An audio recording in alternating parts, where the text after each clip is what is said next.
Shalom Bapak Ibu sekalian, berkah dalam saudara-saudari berjumpa kembali di dalam kesempatan untuk merenungkan firman-firman Tuhan.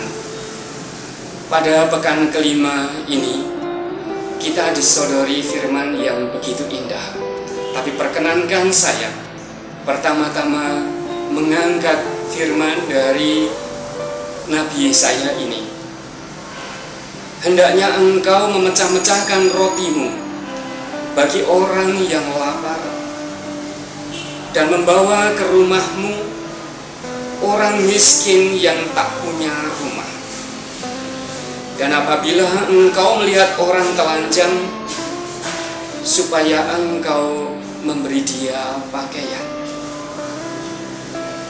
dan tidak menyembunyikan diri terhadap saudaramu sendiri.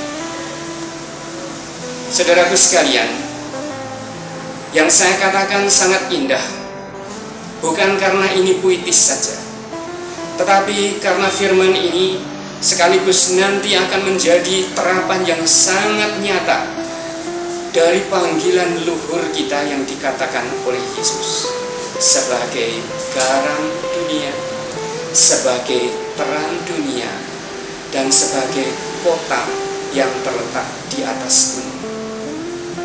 Saudara-saudari, jujur, cukup sering kita berusaha untuk menyembunyikan diri. Kita nggak nampak di kampung supaya nggak diundang gotong royong.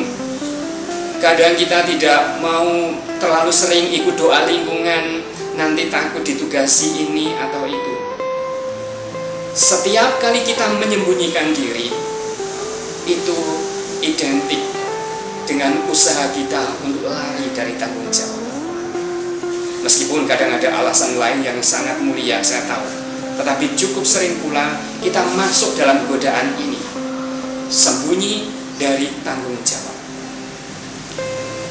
Firman Tuhan yang mengatakan bahwa kita adalah garam, terang, dan kota yang di atas gunung tadi, sebenarnya mau mengingatkan kita sesuatu yang sangat besar, sangat luhur akan martabat kita, yaitu bahwa kita adalah pengemban Kristus, pembawa Kristus, penghadir Kristus. Bahkan di dalam bahasa Kristiani, bahasa Katolik, kita punya istilah alter Christi, mewakili Kristus, menjadi Kristus yang lain yang memberi harapan kepada dunia.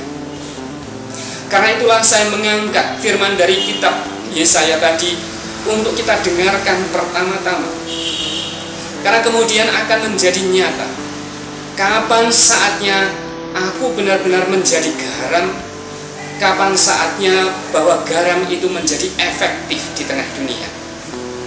Kapan sih sebenarnya garam itu akan sangat berarti? Pertama, ketika garam itu sungguh-sungguh masih terasa asinnya. Bahkan Yesus mengatakan, kalau sudah tidak asin lagi, buang, biar diinjak-injak orang. Mengapa dengan begitu tegas Yesus mengatakan? Karena ia tahu bahwa sebenarnya lewat pembaptisan kita sudah menerima martabat yang sangat luhur untuk membawa Kristus di dalam diri kita. Itu artinya lewat pembaptisan kemudian kita menjadi orang-orang yang berbobot, menjadi orang-orang yang asin, menjadi garam yang sungguh-sungguh ada asinnya. Karena itu saudara-saudariku sekalian, marilah kita kembali menyadari, apakah Anda sungguh-sungguh merasakan bobot yang lahir, yang datang karena pembaptisan? Apakah kemudian kita sadar bahwa ketika kita mulai mengenal Kristus dan merasa membawa Kristus, sebenarnya Anda sungguh-sungguh sudah diberi kuasa ilahi, bukan hanya kuasa manusia. Inilah garamnya yang mengasinkan Anda. Bukan karena kita hebat, bukan karena kita pintar ngomong, bukan karena kita pintar membaca firman, bukan karena kita mengerjakan segala sesuatu dengan sangat cepat, bukan. Tetapi karena kita memiliki bobot ilahi yang membuat kita bisa menjadi garam dunia. Tetapi rahasia ini menjadi mudah juga bagi setiap orang yang pernah memasak, bahwa ada rahasia berikutnya tentang garam itu, bahwa garam hanya akan sungguh-sungguh menjadi penyedap yang sungguh-sungguh menggembirakan pada saat garam itu bisa larut selarut-larutnya di dalam bahan masakan yang lain. Kalau tidak, coba bayangkan, orang akan merasakan sangat tidak enak karena keasinan, karena bagian lain kurang asin, tiba-tiba ada bagian tertentu yang terlalu asin. Orang pasti akan mengeluh karena itu, akan komplain karena itu. Karena itu menjadi sangat jelas, kalau kita dipanggil menjadi garam di tengah-tengah dunia, itu tidak berarti sekedar untuk membanggakan bahwa kita punya kuasa ilahi, bukan. Tetapi hendaknya kemudian kita mau melebur di tengah masyarakat, mau hadir di dalam komunitas, mau merangkul sesama di dalam kebersamaan. Itu yang artinya melebur. Kalau kita perhatikan apa yang dikatakan Nabi Yesaya tadi, bisa dirangkum dengan kata yang sangat singkat: terlibatlah. Ya, terlibatlah.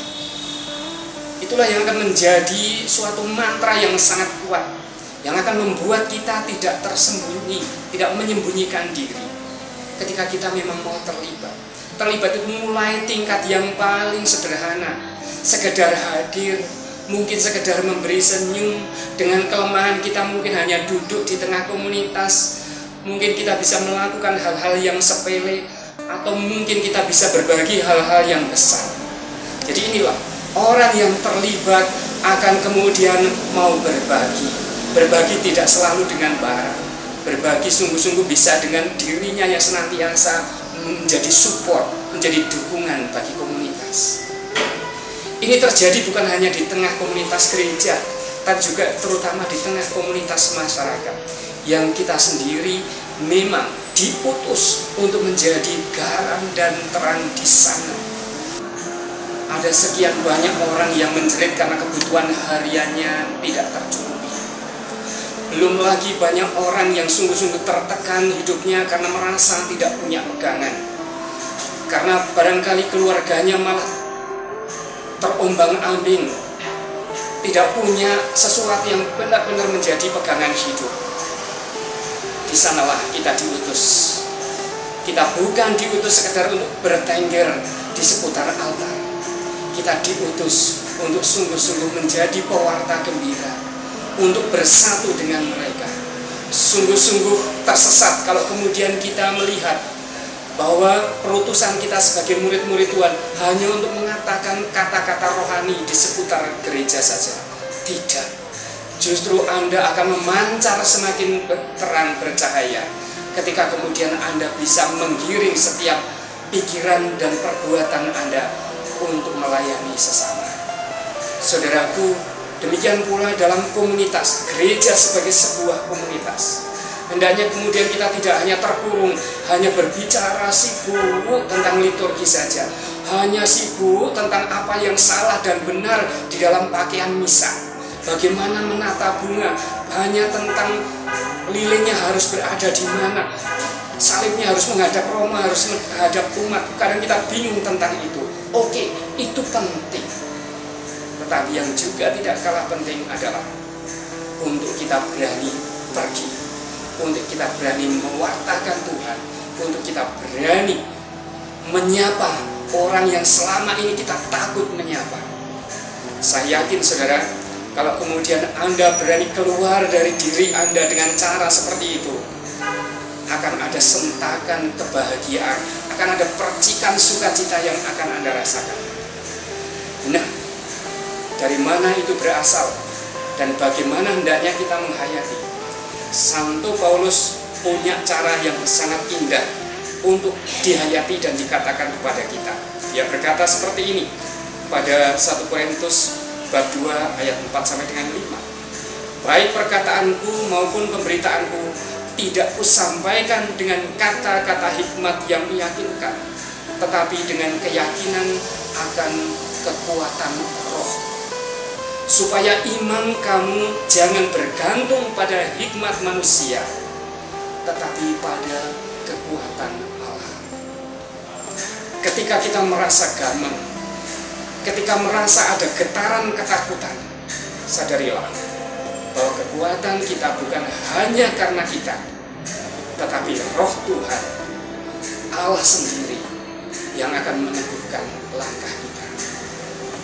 Jadilah garam dunia, jadilah terang dunia yang sungguh-sungguh bercahaya, dan berbanggalah akan panggilan luhur Anda untuk menjadi kota di atas gunung yang diutus memancarkan kebahagiaan ke tengah dunia.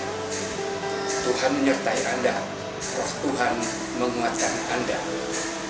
Berkat Tuhan. Amin.